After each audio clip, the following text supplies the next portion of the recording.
Hi hello ಎಲ್ಲರಿಗೂ ನಮಸ್ಕಾರ. ಎಲ್ಲರೂ ಹೇಗಿದ್ದೀರಾ? ಎಲ್ಲರೂ ಚೆನ್ನಾಗಿದ್ದೀರಾ ಅಂತ ಭಾವಿಸ್ತಾ ನಾನು ಕೂಡ ಚೆನ್ನಾಗಿದ್ದೀನಿ ಅಂತ ಹೇಳ್ತಾ ಇವತ್ತಿನ ವ್ಲಾಗ್‌ನ ಸ್ಟಾರ್ಟ್ ಮಾಡ್ತಾ ಇದ್ದೀನಿ. ನಾನಿವತ್ತು ಮಾಡ್ತಿರೋ ರೆಸಿಪಿ ಏನಪ್ಪಾ ಅಂತಂದರೆ ಜವಳಿಕಾಯಿ ಪಲ್ಯ. ಜವಳಿಕಾಯಿ ಪಲ್ಯನ ತುಂಬ ಸಿಂಪಲ್ಲಾಗಿ, ಈಸಿಯಾಗಿ, ರುಚಿಯಾಗಿ ಹೇಗೆ ಮಾಡೋದು ಅಂತ ನಾನು ನಿಮಗೆ ತೋರಿಸ್ಕೊಡ್ತೀನಿ. ಸುಮಾರು ಜನ ಸುಮಾರು ವೆರೈಟಿಯಾಗಿ ಜವಳಿಕಾಯಿ ಪಲ್ಯನ ಮಾಡ್ತಾರೆ. ನಾನು ಯಾವ ರೀತಿ ಮಾಡ್ತೀನಿ ಅನ್ನೋದನ್ನು ತೋರಿಸ್ಕೊಡ್ತೀನಿ. ಯಾಕೆ ಲೇಟ್ ಮಾಡೋಣ, ಬನ್ನಿ ಹೋಗೋಣ.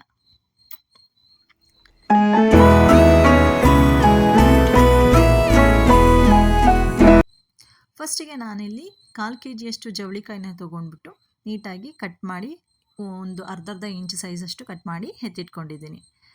ನೀರಲ್ಲಿ ಸ್ವಲ್ಪ ಹೊತ್ತು ಸ್ವಲ್ಪ ಉಪ್ಪು ಹಾಕಿ ನೆನೆಹಾಕಿಟ್ಕೊಂಡಿದ್ದೀನಿ. ಇದಾದ ನಂತರ ನಾನಿಲ್ಲಿ ರುಬ್ಕೊಳ್ಳೋಕ್ಕೆ ಒಂದು ಮಿಕ್ಸಿ ಜಾರಿಗೆ 2 ಚಮಚದಷ್ಟು ಹಸಿ ಕೊಬ್ಬರಿನ ತೊಗೊಂಡಿದ್ದೀನಿ. ಇದ್ರ ಬದಲು ನಾವು ಒಣ ಕೊಬ್ಬರಿನೂ ಕೂಡ ಹಾಕ್ಕೋಬೋದು. ಅದ್ರ ಜೊತೆಗೆ 2 ಚಮಚದಷ್ಟು ಶೇಂಗಾನ ಹುರಿದಿರೋ ಪೌಡ್ರ್ ಮಾಡಿಟ್ಕೊಂಡಿರೋದನ್ನು ನಾನಿಲ್ಲಿ ಹಾಕ್ಕೊತಾ ಇದ್ದೀನಿ. ಶೇಂಗಾ ಬೀಜನ ಹುರಿದು ಪುಡಿ ಮಾಡಿಟ್ಕೊಂಡಿರೋದನ್ನ ಹಾಕ್ಕೋತಾ ಇದ್ದೀನಿ. ಹಾಗೆ ಒಂದು ಇಡೀ ಬೆಳ್ಳುಳ್ಳಿನ ಸಿಪ್ಪೆ ತೆಗೆದು ನಾನು ಅದರ ಹೋಳನ್ನ ಹಾಕ್ಕೊಂಡಿದ್ದೀನಿ. ಹಾಗೆ ಇಲ್ಲಿ ನಾನು ಒಣ ಮೆಣಸಿನ್ಕಾಯಿ ಏನಕ್ಕೆ ಹಾಕ್ತಾಯಿದ್ದೀನಿ ಅಂದರೆ ಕಲರ್ಗೋಸ್ಕರ ನಾನಿಲ್ಲಿ ಖಾರ ಇಲ್ದಿರೋ ಒಣಮೆಣಸಿನ್ಕಾಯಿನ ಸ್ವಲ್ಪ ಬಿಸಿ ಮಾಡಿಕೊಂಡು ಅದನ್ನು ಕೂಡ ಹಾಕ್ಕೊಂಡಿದ್ದೀನಿ. ಇದನ್ನು ನಾವು ನೀರು ಹಾಕ್ದೇ ಈ ರೀತಿಯಾಗಿ ರುಬ್ಕೊಂಡು ಇಟ್ಕೊಂಡಿದ್ದೀನಿ.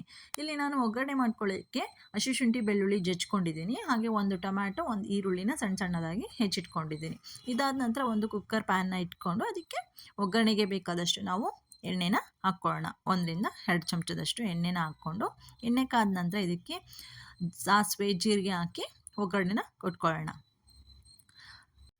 ಸಾಸಿವೆ ಸಿಡಿದ ನಂತರ ನಾನು ಇದಕ್ಕೆ ಜೀರಿಗೆನೂ ಕೂಡ ಹಾಕ್ಕೋತಾ ಇದ್ದೀನಿ.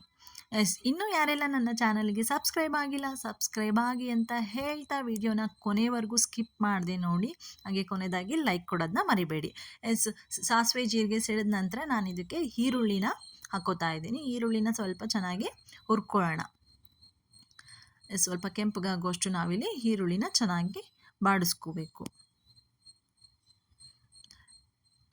ಈರುಳ್ಳಿನ ಸ್ವಲ್ಪ ಚೆನ್ನಾಗಿ ಹುರ್ಕೊಂಡ ನಂತರ ನಾನು ಇದಕ್ಕೆ ಟೊಮ್ಯಾಟೋನ ಹಾಕ್ಕೋತಾ ಇದ್ದೀನಿ. 1 ಟೊಮ್ಯಾಟೋನ ನಾನಿಲ್ಲಿ ತೊಗೊಂಡಿದ್ದೀನಿ. ಅದನ್ನು ಕೂಡ ಚೆನ್ನಾಗಿ ನಾವು ಮೆತ್ತಗಾಗೋ ಹಾಗೆ ಬೇಯಿಸ್ಕೋಬೇಕು.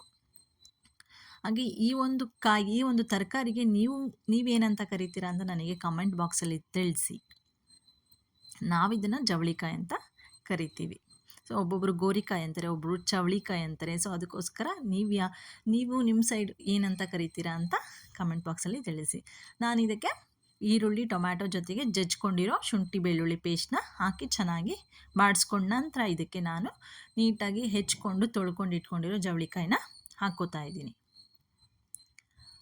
ತುಂಬಾ ಟೇಸ್ಟಿಯಾಗಿರುತ್ತೆ. ರೊಟ್ಟಿ ಜೊತೆ, ಚಪಾತಿ ಜೊತೆ, ದೋಸೆಗೂ ನಾನು ಒಂದೊಂದು ಟೈಮ್ ಮಾಡ್ತೀನಿ. ತುಂಬಾ ಚೆನ್ನಾಗಿರುತ್ತೆ, ಟೇಸ್ಟ್ ಕೂಡ ಇರುತ್ತೆ. ಜವಳಿಕಾಯಲ್ಲಿ ಫೈಬರ್ ಅಂಶ ಇರೋದರಿಂದ ವೀಕ್ಲಿ ಒನ್ಸ್ ತಿನ್ನೋದ್ರಿಂದ ಒಳ್ಳೆಯದು ಆರೋಗ್ಯಕ್ಕೆ.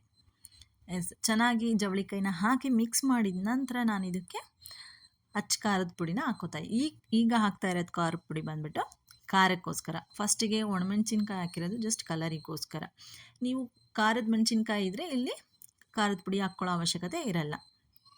1 ಚಮಚದಷ್ಟು ನಾನಿಲ್ಲಿ ಖಾರದ ಪುಡಿನ ಹಾಕ್ಕೊಂಡಿದ್ದೀನಿ. ಜೊತೆಗೆ ರುಚಿಗೆ ತಕ್ಕಷ್ಟು ಉಪ್ಪನ್ನ ಹಾಕ್ಕೋತಾ ಇದ್ದೀನಿ. ಚೆನ್ನಾಗಿ ಬಾಡಿಸ್ಕೊಂಡ ನಂತರ ನಾವೊಂದು ಸ್ವಲ್ಪ ಹೊತ್ತು ಇದು ಮೆತ್ತಗಾಗೋ ತನಕ ನಾವು ಹಾಗೇ ಬೇಯಿಸ್ಕೋಬೇಕು. ಚೆನ್ನಾಗಿ ಗೂರಾಟ್ಕೊಂಡ ನಂತರ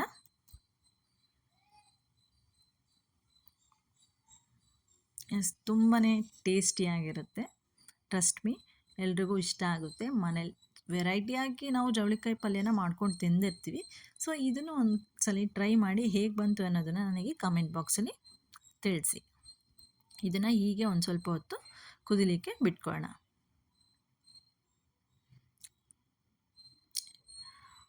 ಜಾಸ್ತಿ ನೀರು ಹಾಕಿದರೆ ತುಂಬಾ ಇದಾಗಿಬಿಡುತ್ತೆ. ಸ್ವಲ್ಪ ನೀರು ಹಾಕ್ಬಿಟ್ಟು ನಾವು ಒಂದು 2 ನಿಮಿಷ ಮುಚ್ಚಳ ಮುಚ್ಚಿ ಸ್ವಲ್ಪ ಹಂಗೆ ಬೇಯಿಸ್ಕೊಳ್ಳೋಣ. ಸೊ ಖಾರ ಎಲ್ಲ ಜವಳಿಕಾಯಿಗೆ ಹಿಡ್ಕೊಳ್ಳುತ್ತೆ. ಸೊ ಇದು 1-2 ನಿಮಿಷ ಆದ ತಕ್ಷಣ ನಾವು ಲಿಡ್ನ ಓಪನ್ ಮಾಡಿಬಿಟ್ಟು ಇದಕ್ಕೆ ನಾವೀಗ ಏನು ನಾವು ರುಬ್ಬಿಟ್ಕೊಂಡಿದ್ವಲ್ಲ ಮಸಾಲ, ಅದನ್ನು ಹಾಕ್ಕೊಳ್ಳೋಣ. ಇದನ್ನು ನಾವೀಗ ಹಾಕ್ಕೊಳ್ಳೋಣ. ಇದು ಒಂಥರ ಟೇಸ್ಟ್ ತುಂಬಾ ಚೆನ್ನಾಗಿರುತ್ತೆ. ಈ ರೀತಿ ಮಾಡಿಕೊಂಡ್ರೆ ನೋಡಿ, ಟ್ರೈ ಮಾಡಿ. ಹೇಗೆ ಬಂತು ನೀವು ಮಾಡಿದ್ದು ಮನೆಯಲ್ಲಿ ಅನ್ನೋದನ್ನು ನನಗೆ ಕಮೆಂಟ್ ಬಾಕ್ಸಲ್ಲಿ ತಿಳಿಸಿ. ಚೆನ್ನಾಗಿ ಗೂರಾಡ್ಕೊಂಡ ನಂತರ ನಾವಿದಕ್ಕೆ ನೀರನ್ನ ಆ್ಯಡ್ ಮಾಡ್ಕೊಳ್ಳೋಣ.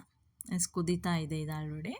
ಇದಕ್ಕೆ ನೋಡಿ ನಾವು ಬೇಯಿಸ್ಕೊಳ್ಳೋಕ್ಕೆ ಎಷ್ಟು ನೀರಿನ ಪ್ರಮಾಣ ಬೇಕೋ ಅದನ್ನು ನೋಡಿಕೊಂಡು ಹಾಫ್ ಕಪ್ಪ ಅಥವಾ ಫುಲ್ ಕಪ್ಪು ನೋಡ್ಕೊಂಡು ಹಾಕ್ಕೋಬೇಕು. ಅದಕ್ಕಿಂತ ಮುಂಚೆ ಇದಕ್ಕೆ ಧನಿಯಾ ಪೌಡರ್ನ ನಾನಿಲ್ಲಿ 1 ಚಮಚ ಹಾಕ್ಕೋತಾ ಇದ್ದೀನಿ.